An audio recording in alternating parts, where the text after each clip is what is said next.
2023년도 이제 2달 반 정도 남았는데요. 2달 반도 아니네요. 아무튼 올 한 해 동안 기도의 마스터 쭉 같이 말씀을 계속해서 묵상을 하고 나눴습니다. 오늘 이제 30번째 시간이에요.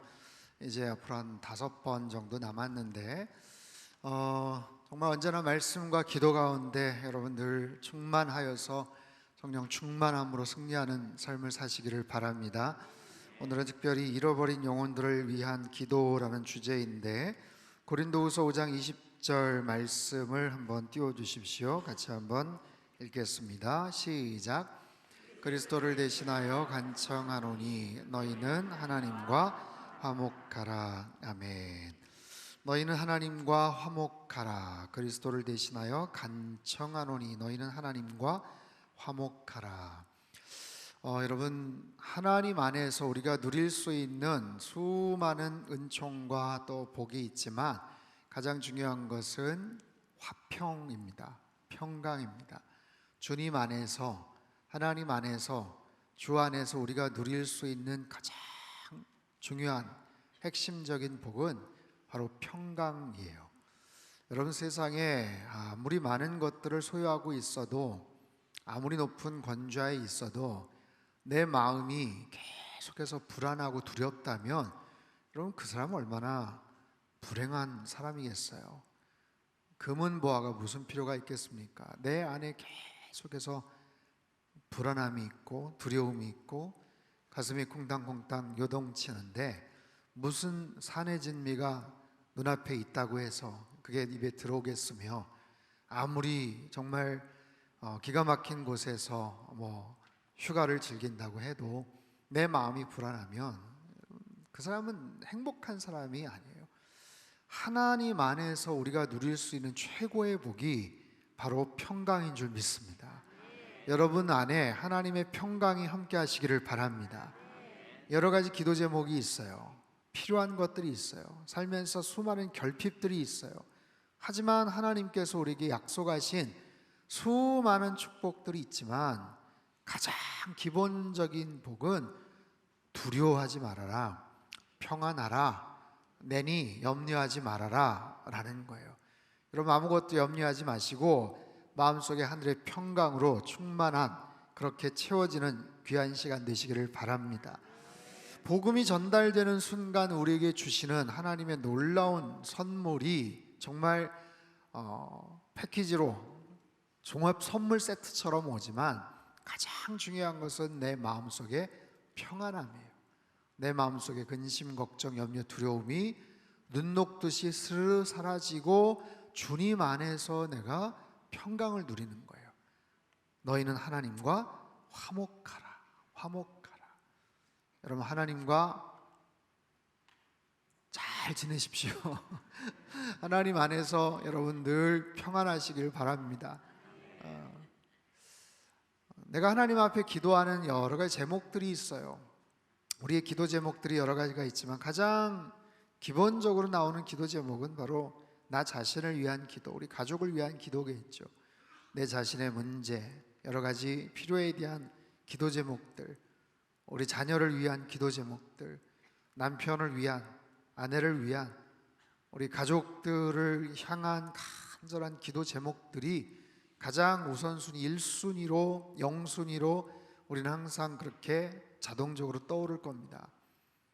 그럼에도 불구하고 그런 여러 가지 모습들에 대한 기도 후에는 내 주변 사람들을 위해서 기도를 하겠죠. 우리 교우들을 위해서 기도하고, 지인들을 위해서 기도하고, 우리 금요성령 집회를 통해서 간절한 기도 제목들이 계속 올라오죠. 절박한 그런 질병과 여러 가지 수술을 앞두시거나 또 암 판정을 받아서 힘들고 어려운 그런 분들을 위해서 우리가 기도하죠. 우리 지인들을 위해서, 교우들을 위해서 기도하는 거예요. 근데 오늘 주제는 뭐냐면 잃어버린 영혼들을 향한 그런 기도입니다. 잃어버린 영혼들을 향해서, 잃어버린 영혼들을 위해서, 그들의 영생을 위해서, 그들의 영혼 구원을 위해서 우리가 얼마나 관심을 갖고 열정을 갖고 기도하겠는가라는 거예요. 기도의 마스터 오늘 30번째 시간입니다. 지금까지 29번에 걸쳐서 수없이 많은 기도에 대한 여러 가지 교훈들, 그런 방법들, 내용들, 여러 가지 중요한 그런 부분들을 우리가 같이 배우고 함께 기도를 했다면, 오늘은 잃어버린 영혼들을 위해서 우리가 어떻게 기도할 것인가, 우리의 마음의 태도는 어떠한가 라는 부분들을 우리가 살펴보려고 합니다. 자, 잃어버린 영혼들을 위해서 우리가 과연 기도할 수 있겠는가? 여러분 한번 잘 생각을 해보십시오. 잃어버린 영혼이라는 것은 생면부지에 전혀 알지 못하는 사람들을 위한 기도이기도 하지만, 내 주변에 아직 주님 알지 못하는 사람들을 위한 기도예요. 아직 주님 알지 못하는 사람, 아직도 주님 그 놀라운 십자가의 복음의 은혜 바깥에 있는 사람들, 교회 다녔으면 좋겠는데, 저번에 예수님 믿었으면 좋겠는데, 한때 열심히 교회를 다녔는데 장성하여서, 아니면 다른 여러 가지 시험에 들어서 지금 교회를 떠난 지 오래된 그런 내 주변의 사람들, 그 중에 우리 자녀일 수도 있고요, 우리 가족일 수도 있는 거예요. 그들을 향한 안타까운 마음을 가지고 내가 끊임없이 지속적으로 기도를 하고 있는가라는 거예요. 그 마음이 굉장히 중요하죠. 자, 사도 바울의 마음을 한번 읽어보죠. 로마서 9장 1절에 3절까지 말씀인데, 자막을 통해서 같이 한번 읽겠습니다. 시작. 내가 그리스도 안에서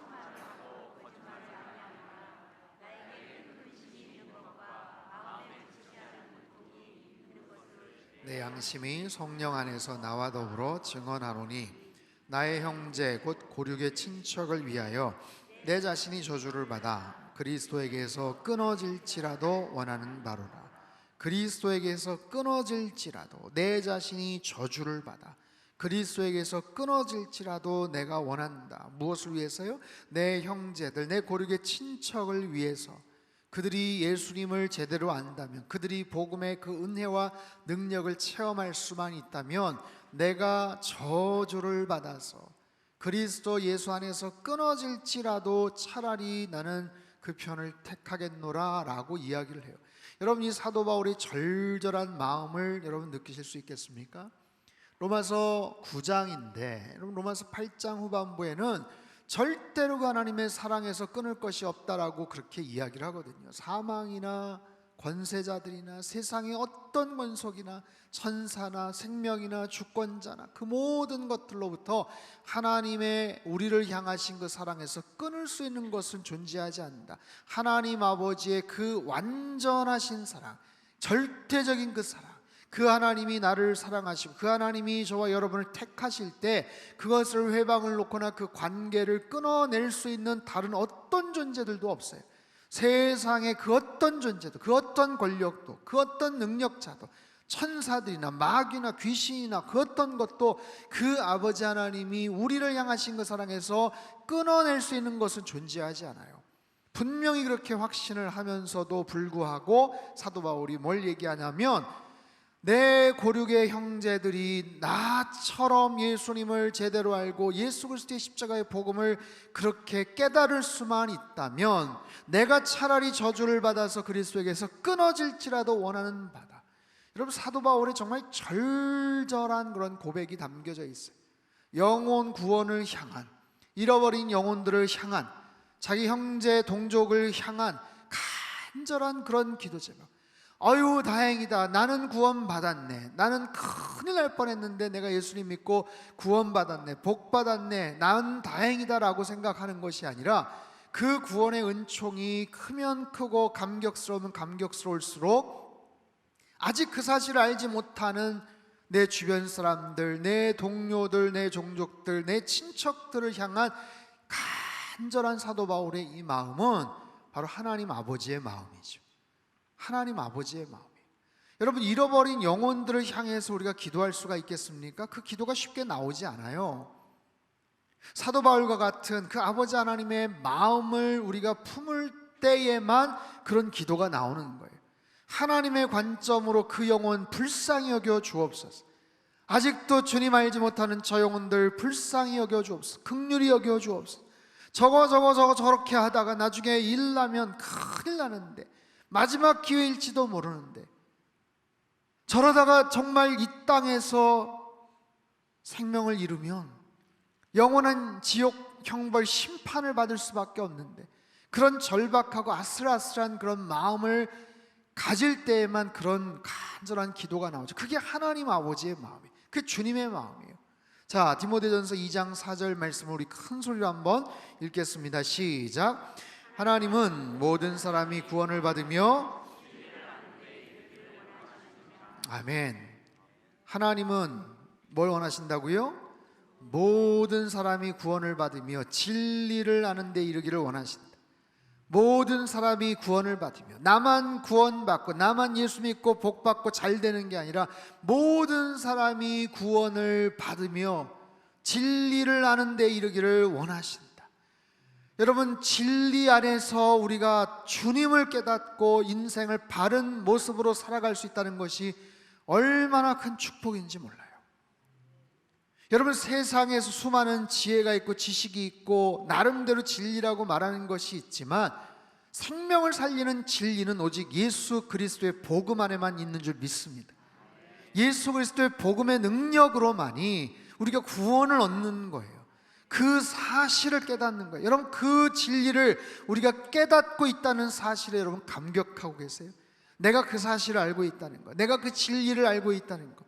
수없이 많은 똑똑하다고 말하는 사람들, 잘난 척하는 사람들이지만 이 복음의 진리를 알지 못한 채 사망을 향해 그렇게 치닫고 살아가는 수없이 많은 사람들이 있어요.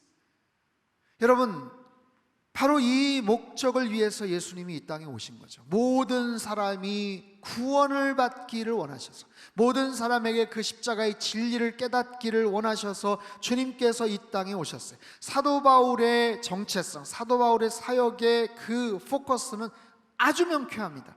바로 여기에 모든 자신의 삶의 목적과 열정과 에너지와 모든 관심들이 거기에만 집중되어 있어요.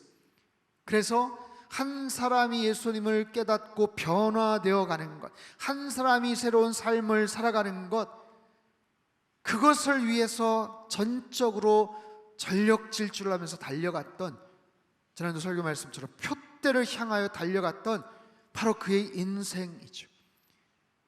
여러분, 그런 모습으로 우리들도 이 땅을 살아가면서 살아가는 거예요.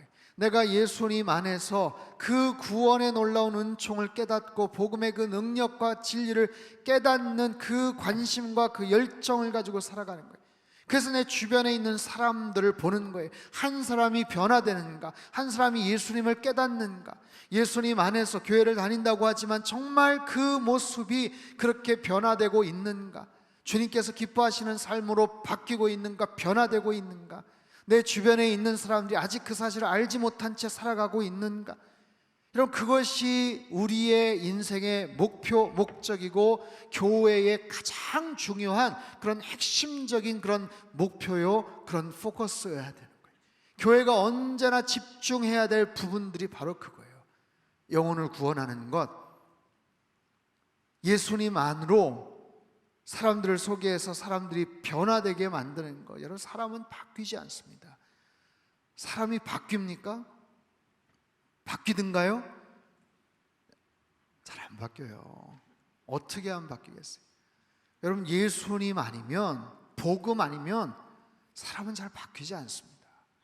그냥 조금 더 나아지고 조금 더 개선될 뿐이지, 그 안에 있는 그 무시무시한 죄성과 그 모든 교만함과 그 모든 혈기와 이 모든 것들이 내가 나름대로 크게 참회를 하고 어떤 수양을 닦고 그러면 안 되지라고 스스로 자기 나름대로의 어떤 이미지 트레이닝을 하고 그런다고 해서 잘 바뀌지 않아요. 오직 예수님 안에서만 사람은 변화되는 거예요.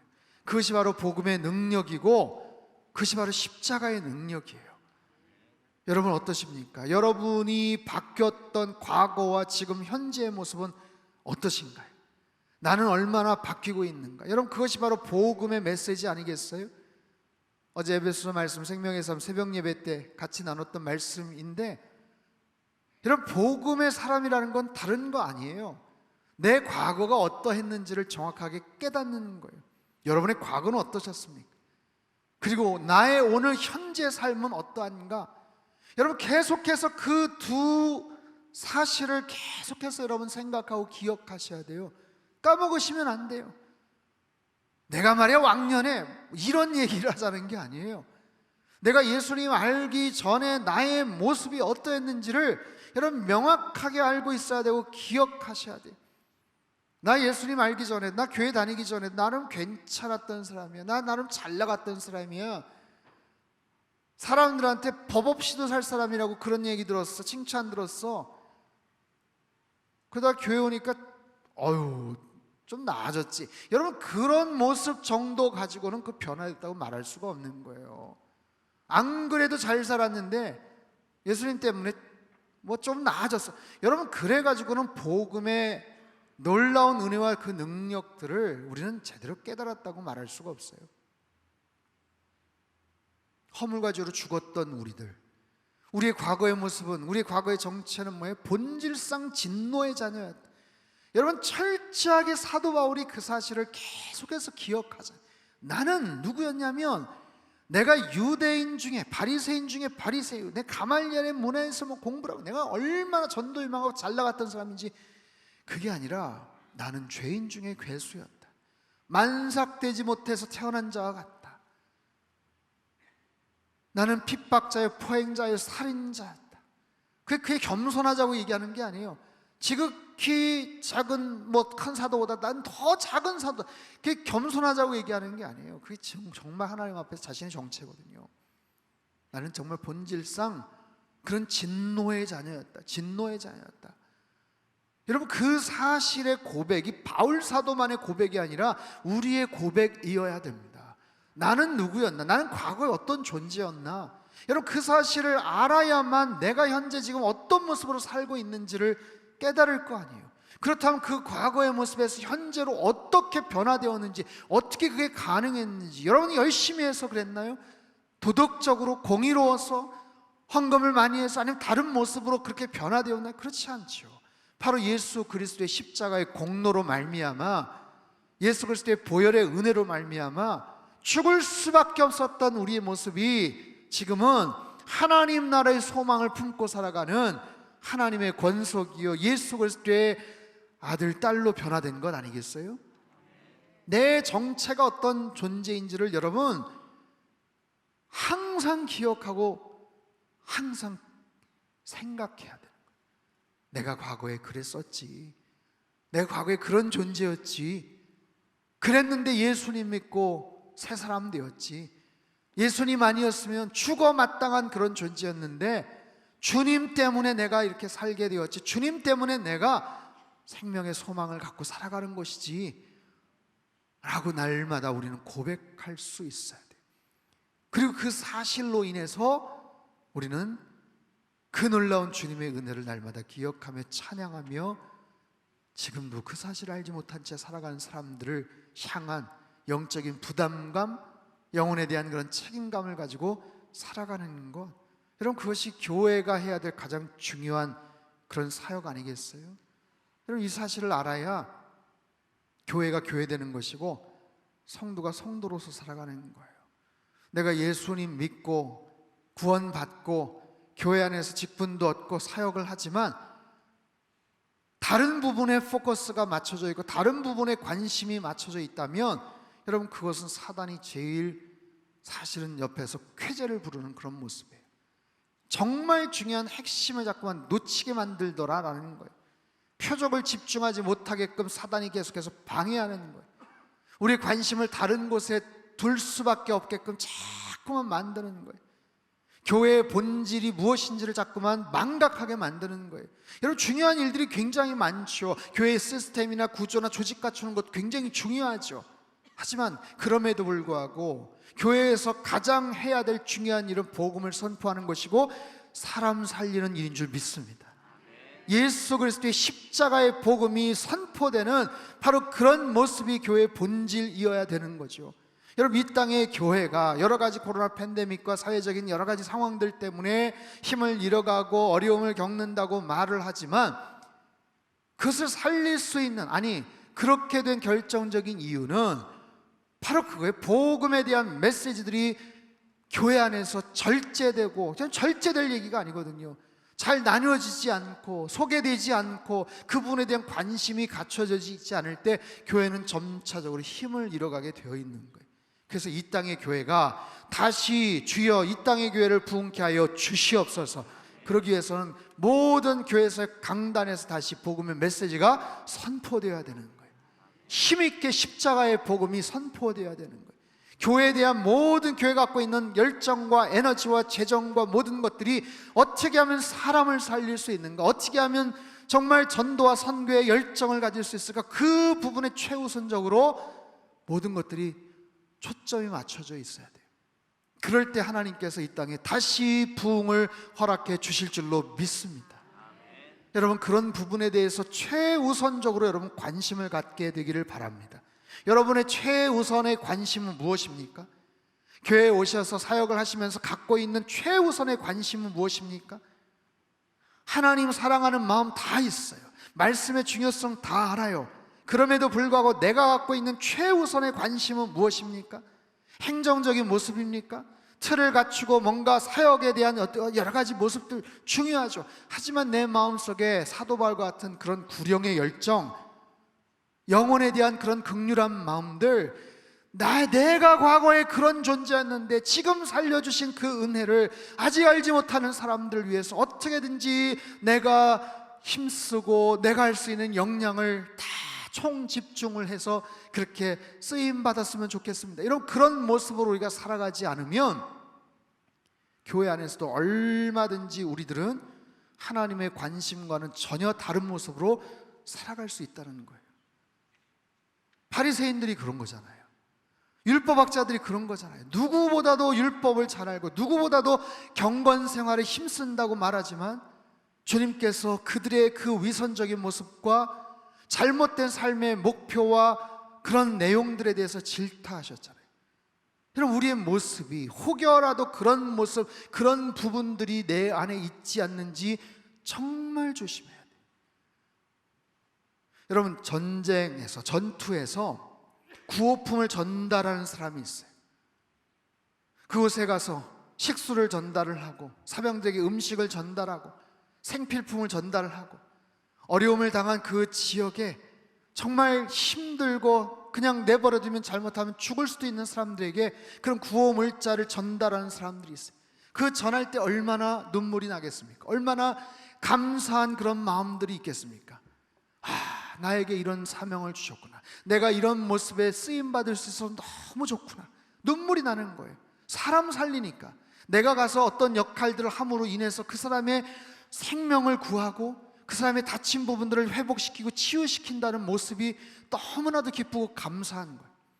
근데 그런 역할들이 아니라 무기를 다루거나 폭탄을 전달하는 사람, 폭발물을 다뤄야 되는 그런 사람, 그럴수록 여러분 조심해야 되는 거예요. 물론 그런 역할을 해야 되는 사람이 필요합니다. 어쩔 수 없이 해야 되지만 더 조심해야 돼요. 이것을 내가 잘 운반하고 내가 잘 전달하고 사고 나지 않도록 정말 그 상황 속에서 하나님, 저에게 더 큰 은혜를 허락해 주십시오. 이 부분들을 잘 다룰 수 있도록, 그리고 나의 중심이 언제나 최우선적으로 가장 중요한 부분들을 망각하지 않도록 하나님 도와주십시오. 여러분, 그렇게 내가 스스로 고민하고 하나님 앞에 기도하지 않으면 신앙생활이 교회 생활이 돼요. 신앙생활이 종교 생활이 되는 거예요. 믿음 생활이 아니라 율법학자들 바리새인들처럼 그냥 아주 그럴듯한 종교인이 되어버리는 거예요.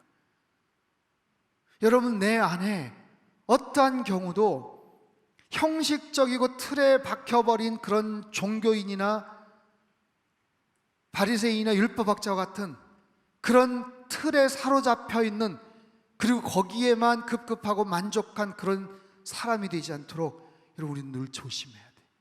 바울 사도가 그 사실을 깨닫고 충격을 받은 거예요.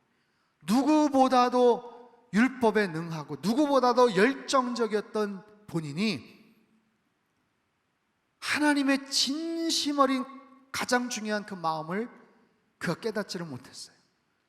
사울아, 사울아, 네가 왜 나를 핍박하느냐? 자기의 그 열정이 오히려 예수 그리스도를 핍박하는 건 줄을 꿈에도 생각을 하지를 못했어요. 거기서 충격을 받는 거예요. 거기서 완전히 무너져 버리는 거예요. 그리고 나서 그는 다시 제대로 된 born again, 회심을 합니다. 그리고는 어떻게 해요? 자기가 갖고 있는 모든 것들 배설물로 여기고 다 내려놓고 오직 예수 그리스도의 생명의 복음을 증거하는 그 부분에 온 인생을 바치잖아요.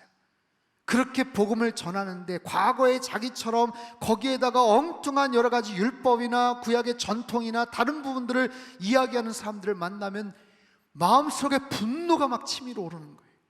그래서 갈라디아서나 아니면 다른 고린도 후서나 이런 데서 보면 그런 부분에 대한 사도 바울의 격한 모습들이 나오는 거예요. 십자가 외에 다른 복음을 전하면 천사라도 저주를 받을 것이다, 막 그렇게 격한 모습으로 반응을 하잖아요.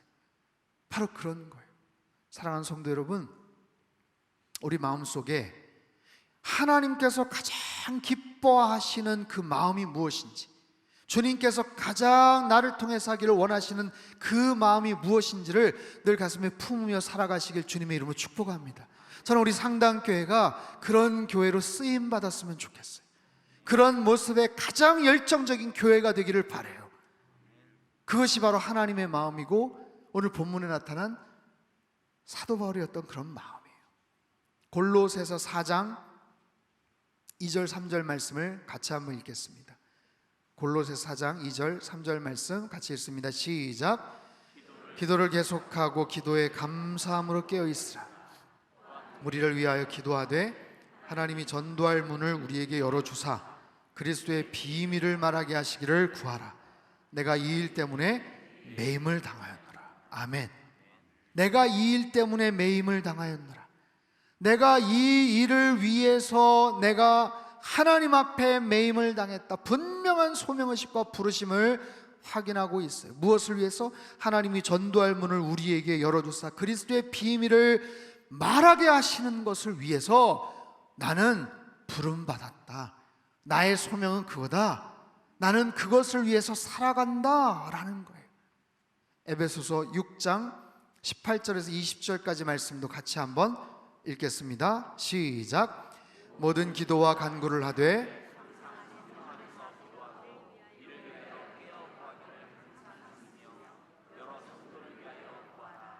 또 나를 위하여 구할 것은 내게 말씀을 주사 입을 열어 복음의 비밀을 담대히 알리게 하옵소서 할 것이, 이를 위하여 내가 쇠사슬에 매인 사신이 된 것은 나로 이 일에 당연히 할 말을 담대히 하게 하려 하심이라. 아멘. 19절 말씀을 다시 한번 띄워주세요. 나를 위해서 이것을 위해 기도해 주십시오라는 거예요. 나를 위해서 구할 것은, 나를 위해서 기도할 제목은 나에게 말씀을 주사 나로 입을 열어 복음의 비밀을 담대히 알리게 하옵소서. 복음의 그 소식을, 복음의 비밀을 담대하게 알리게 하옵소서. 여러분, 사도 바울처럼 똑똑한 사람이 어디 있어요? 사도 바울처럼 대단한 그런 경험과 역량을 갖춘 사람이 어디 있어요? 그럼에도 불구하고 담대함이 필요하더라는 거예요. 자기도 사역을 할 때 보니까 담대할 필요가 있더라는 거예요. 담대히 하게 하려 함이라.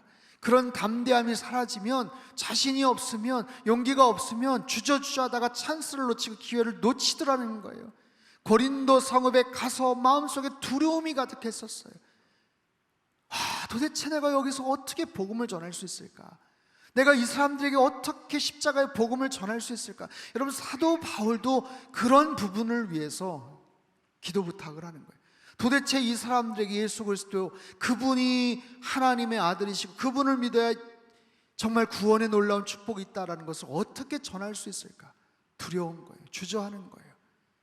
여러분, 우리도 마찬가지 아닙니까? 누군가에게 알지 못하는 사람들에게 복음을 전한다는 것 쉽지 않아요. 쉽지 않아요. 최근에 전혀 알지 못하는 누군가에게 교회 다녀보세요, 예수님 믿어보세요라고 혹시 전도라고 말씀을 전해보신 그런 경험, 기억이 있으세요? 최근에? 쉽지 않습니다. 쉽지 않아요. 우리 학생들, 청년들 교회 다닌다는 말조차 꺼내지를 못해요. 대학가에서 지금 선교단체 거의 다 지금 다 문 닫기 일보 직전이고 다 문을 닫거나 지금 그런 상황이에요. 아직도 너 교회 다니니? 이런 평가를 받는다는 그런 상황 아니겠어요? 지난주 우리 체르빔 우리 아이들 찬양하고 그럴 때 제가 그런 말씀을 드렸지만 3%예요. 3%. 아이들 복음화율이 3%예요. 여러분, 우리 어른 성도님들 뭐 한때 25%다, 뭐 4분의 2다, 1000만 기독교인이다, 이런 얘기 한참 막 듣고 있었잖아요. 4분의 2, 야, 그래도 4명 중에 1명 정도는 교회 다녀. 그 부분에 대해서 별로 어려움이나 불편함이 없었는데, 아이들 한 반에 30명이면 달랑 한 명 교회 다니는 거예요. 그 부모 세대 30대, 40대가 굉장히 복음에 대해서 냉담하고 교회에 대해서 부정적인 반감을 갖고 있기 때문에 그 아이들이, 그 꼬마들이 교회라도 다닐라 치면 그 부모님들이 먼저 다 커팅을 하는 거예요. 너 정신 똑바로 차려, 무서워 교회를 다녀. 그런 거예요. 이건 뭐 기독교만이 아닙니다. 탈진리의 시대, 탈종교의 시대이기 때문에 계속해서 그런 부분들은 앞으로 더 가속화되거나 그럴 텐데 참 어려운 거예요. 근데 그런 상황 속에서 전혀 알지 못하는 사람에게 교회 다니세요, 복음 뭐 예수님 믿으세요를 하고 말한다는 것은 참 어렵죠. 아니, 가까운 지인들, 가까운 가족들, 아니 우리 뭐 형제 자매들에게도 사실은 명절 때 이렇게 핑계 삼아가지고 슬쩍 한번 얘기하는데 불편한 정서들을 막 얘기하지. 이제 좀 그만 좀 얘기해. 당신이나 똑바로 다녀. 그냥 서로 뭐 종교에 대해서 더 이상 얘기하지 마. 이런 분위기 아니겠습니까? 근데 그런 상황 속에서 우리가 잃어버린 영혼들을 향해서 복음을 전하기 위해서는 도대체 어떻게 기도를 해야 될 것인가? 낯선 사람에게 복음을 전한다는 것 얼마나 어려운 그런 시대를 살고 있어요. 여러분, 하나님께서 이게 정말 하나님의 어떤 그런 타이밍이 있는 것 같아요. 하나님의 타이밍, 선교적인 역사나 이런 상황들을 볼 때도 아시아권에서 한참 막 부흥을 하고 막 한참 이럴 때가 있죠. 러시아 그 접경에 있는 뭐 탄자 들어가는 그런 나라들이 막 복음의 문이 막 열릴 때가 있었어요. 선교사님들이 들어가서 복음을 힘있게 전하면 막 부흥이 일어나고 막 회심자들이 들어오고 이럴 때가 있었어요. 이번에 제가 말라위하고 탄자니아를 가서 느끼고 경험한 것 중에 하나가 선교사님들의 그 사역이 너무나도 참 귀한데 그 귀한 모습에 대한 열매들이 굉장히 풍성하더라고요. 북부 아프리카나 모슬렘이 아주 강성인 그런 지역이나 아니면 뭐 내전 아니면 기근 이런 부분들, 한때 막 아프리카에 막 너무너무 막 그런 어려움들이 막 있었지만 그런 부분들이 어느 정도 좀 정리가 되고 정치적으로 좀 안정이 좀 되어 있는 그런 상황 속에 있는 그런 나라들, 뭐 케냐도 그렇고 뭐 우간다도 그렇고 나이지리아 같은 나라들은 앞으로 굉장히 발전 가능성이 있는 그런 나라들이에요. 남아공도 참 쉽지는 않지만 거기서 사역하시는 선교사님들 그런 선교 보고를 들어보면 그렇게 사람들이 준비가 되어 있어요. 복음을 전하면 사람들이 준비가 되어 있어요. 열매가 굉장히 풍성해요. 탄자니아도 마찬가지고 뭐 말라위 우리 강지원 선교사님도 마찬가지시죠.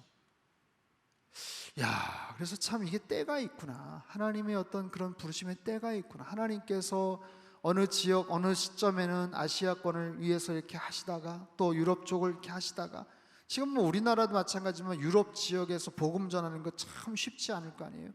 아프리카 지역 하나님께서 또 다 포커스를 맞춰 문을 이렇게 열어 주시는 거예요. 이게 때가 있는 거예요. 여러분, 우리나라 대한민국도 마찬가지입니다. 우리나라가 70년대, 60년, 70년대 한참 힘들고 어려울 때 엑스플로 74라든지 큰 부흥 운동들이 있었기 때문에 그 당시에 수많은 분들이 헌신을 하고 교회에 나오고 목회자가 되고 신학생이 되고 그래서 그 급격하게 그때 많은 분들이 헌신을 했기 때문에 그런 영적인 어떤 파도를 타서 대한민국이 정말 이렇게 잘 사는 나라가 되었고 그 많은 크리스찬들이 생긴 거 아니겠어요?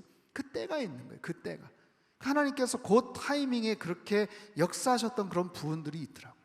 바로 그런 거예요. 그런 상황들 속에서 사도 바울이 정말 2차 전도 여행 때도 북쪽으로 가고 싶었고 에베소 쪽으로 가려고 했지만 하나님께서 계속해서 막으시고 와서 우리를 도우라 해가지고 유럽 쪽으로 건너가게 하셨던 이유가 바로 그런 거예요. 하나님의 타이밍. 그런 상황 속에서 사도 바울은 철저하게 복음을 전할 수 있는 타이밍이 있다라는 거예요. 기회가 있다라는 거예요. 그걸 위해서 나에게 하나님 담대함을 허락하여 주옵소서. 성도들이여, 나에게 그 담대함을 위해서 기도해 주십시오. 기회가 있었을 때 두려워하지 말고, 주저하지 말고, 쫄지 말고 담대하게 자신감 있게 말할 수 있는 확신과 담대함을 허락하여 주옵소서. 그리고 복음을 전했을 때 설득력 있게 쭈뼛쭈뼛 얘기하는 게 아니라 당신 예수 그리스도 믿어야 살 수 있어, 주님 안에서만이 소망이 있고 생명이 있어라고 자신 있게 말할 수 있는 바로 그런 담대함과 그런 믿음과 용기를 허락해 주십시오 라고 지금 부탁하는 거예요. 구세군의 창시자 윌리엄 부스가 마음속에 열정이 있고 마음속에 하나님이 도전을 주셔가지고 어느 날 벤치에 앉아가지고 약간 술에 취한 것 같은 사람에게 복음을 전했어요. 당신 예수님에 대해서 아십니까? 예수님 믿으면 천국 갈 수 있습니다. 근데 아직까지 그 마음속에 담대함이 없었기 때문에 좀 쭈뼛쭈뼛 하면서 이야기를 그렇게 건넸더니 약간 반쯤 술 취한 사람이 윌리엄 부스를 쳐다보면서 그렇게 얘기를 하더래요. 정말 당신이 말한 그 진리 안에 천국과 지옥이 사실이고 그렇게 믿으면 구원을 얻을 수 있냐? 그게 사실이냐? 근데 내가 만약 당신이라면 그게 정말 사실이라면 난 당신처럼 그렇게 용기 없이 쭈뼛쭈뼛 얘기하지 않을 거다. 당신이 믿는 그 예수 그리스도가 정말 사실이라면, 당신이 전하는 그 복음의 진리 안에 천국과 지옥이 정말 확실하고 정말 그것이 분명한 거라면 나 같으면 당신처럼 그렇게 쭈뼛쭈뼛 얘기하지 않을 거야 하면서 자리를 박차고 나가더래요. 거기에 충격을 받았어요. 윌리엄 부스. 거기에 충격을 받았어요. 그래서 회개하고 하나님, 제 마음속에 그런 마음들이 있는데 왜 나는 그렇게 자신 있게 얘기를 못했나요? 그 마음을 품고 하나님 앞에 다시 기도하고 결국 위대한 전도자가 되었다는 이야기가 있습니다. 사랑하는 성도 여러분, 우리 마음속에 사도 바울의 그 복음에 대한 열정, 그것이 곧 하나님의 마음이거든요. 그 하나님의 마음, 복음의 열정을 하나님께서 부어주실 줄 믿습니다. 부어주시기를 여러분 기도하시기를 바라요. 하나님, 내 안에 이건 누가 알아서 하겠지, 아유 어떻게 되겠지, 아유 때가 되면 어떻게 믿겠지 라고 그냥 주저주저 하거나 그냥 내버려 두거나 모른 척 하거나 그냥 넘어가거나 그런 상황들 속에서 하나님 나에게 복음의 담대함을 허락하여 주옵소서. 그럼 참 쉽지 않아요. 제가 가끔 서울에 출장을 가고 이럴 때 택시를 탈 때 택시 운전하시는 분한테 주저주저 하다가 제가 언제도 한번 말씀을 드렸죠. 그렇게 얘기를 꺼내야 되는데 막 운전하시는 분이 막 화가 뭐가 막 나 있어가지고 막 운전도 거칠게 하고 그러는데 거기다가 혹시 교회 다니서 얘기하면 중간에 내리라고 할 것 같기도 하고 이게 쉽지가 않더라고요. 정말 이게 쉽지가 않아요. 옛날에 노방전도도 하고 믿지 않는 사람들 가가지고 막 예수 전담하신지요 막 이랬던 시대도 있었는데 요즘은 전도하고 이런 부분을 알레르기 반응을 보이면서 사람들이 반응을 하니까 이게 참 쉽지 않지만, 그럼에도 불구하고 하나님께서 어떤 상황에서 내 마음속에 도전을 주실 때가 있어요. 내 마음속에 자꾸만 갈등을 주실 때가 있어요. 내가 뭔가 마음속에 불편한 거예요. 영혼에 대한 부담이 있는 거예요. 그런 마음이 있을 때 한번 하나님 앞에 간절하게 기도하고, 하나님, 저는 모르겠습니다. 그냥 전할 테니까 하나님 알아서 하세요. 눈 찔끔 감고 교회 다니시라고, 예수님 믿으시라고, 예수님 믿어야 천국 갈 수 있고 예수님 안에 생명이 있다고 그렇게 전하면 하나님께서 준비된 영혼들을 만나게 해주실 거예요. 만나게 해주실 거예요. 제가 일전에 그런 마음이 계속 커가지고 용기를 내서 전했더니 저한테 목사님이세요? 딱 그러시더라고요. 장로님이셨어요. 장로님. 어느 교회, 저 광장동에 어느 무슨 교회 장로님이신데 힘들게 택시 이제 운전하시면서 그런저런 얘기하면서 신앙생활 이렇게 하면서 막 얘기하고 그래서 아주 편안하게 이렇게 했다 왔는데 택시비를 안 받으시더라고. 택시비를 나중에 극구 사양을 하시더라고. 극구 사양을 하세요. 아니라고. 좀 승리하십시오. 그런 적도 있어요, 여러분. 그래서 내 마음속에 그런 부담을 하나님 주실 때가 있거든요. 전할까 말까, 전할까 말까, 용기를 낼까 말까. 그럴 때 눈 찔끔 감고 용기를 내세요. 논리적으로 막 설명을 하거나 그러지를 혹시 못한다고 해도 성령 하나님께서 그 마음을 열어주시고 준비된 영혼들 만나게 해주시고 놀라운 구원의 그런 능력과 역사들을 허락해 주실 줄 믿습니다. 오늘 교재에 보면 우리가 그래서 어떻게 기도할까 한 5가지 내용을 이야기를 해요. 한번 띄워주세요. 첫 번째, 우리 같이 한번 읽어볼까요? 시작. 하나님이 진리를 받아들일 준비가 되게 해달라고 기도하자. 두 번째, 우리의 대적에 맞서 원수가 사람들의 눈과 마음을 가리지 못하게 막아달라고 기도하자. 세 번째, 우리가 성령의 능력과 사랑으로 복음을 전하도록 기회와 담대함을 달라고 기도하자. 네 번째, 죄를 깨닫고 마음이 움직여 참된 회개가 일어나고 그리스도의 정결케 하심을 바라는 소망이 생기도록 기도하자. 다섯 번째, 하나님의 축복과 인도와 보호하심과 임재가 그분에게 임할 수 있기를 기도하자. 아멘. 무엇보다도 내 안에 복음에 대한 분명한 확신을 허락하여 주시옵소서. 내가 전하는 그 메시지, 그 단순한 짧은 그 내용으로 말미암아 한 영혼의 천국과 지옥이 바뀌고 그 인생의 운명이 바뀔 수 있음을 늘 기억하며 내 안에 복음의 담대함을 허락하여 주시고 확신을 허락하여 주옵소서. 그래서 사람들을 만나게 하시고 마땅히 전할 말들을 하나님 저에게 깨닫게 해 주십시오. 여러분 주변에 주님 알지 못하는 분들 계시죠? 한번 생각해 보십시오. 내 주변에 주님 알지 못하는 분들, 아니면 마음속에 계속 영적인 부담을 갖고 있는 분들이 있으시다면 생각해 보세요. 내가 아무개 전도를 해야 되는데 올해 어떻게 하다 보니까 벌써 10월 중순이 훌쩍 지나갔어요. 저 사람한테 내가 복음 전해야 돼. 예수님 믿으라고 해야 되는데 몇 번 이렇게 쿡쿡 찔러봤는데 굉장히 막 날카롭게 민감하게 반응을 하고 있다면 그럼에도 불구하고 내가 포기하지 않고 하나님 올해가 가기 전에 그에게 복음을 전하게 하여 주옵소서. 이 시간 마음속에 한번 결단을 하세요. 내가 아무개를 하나님 올 한 해 가기 전에 꼭 내가 그 사람이 그분이 그 가족일 수도 있어요. 교회에 나오느냐 안 나오느냐는 것은 하나님의 주권이에요. 하나님의 전적인 분. 나는 뭐예요? 내 책임을 다하는 거예요. 내가 해야 될 부분이, 내가 해야 될 역할들을 다 하는 거예요.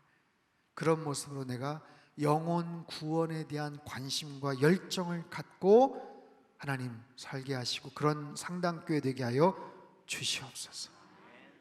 그런 모습으로 올 한 해 더욱더 잃어버린 영혼들을 향한 그런 구령의 열정을 다시 한번 회복하시기를 바라고요. 우리 상당교회가 그 부분에 최우선을 가진 선교적 교회 되시기를 주님의 이름으로 축복합니다.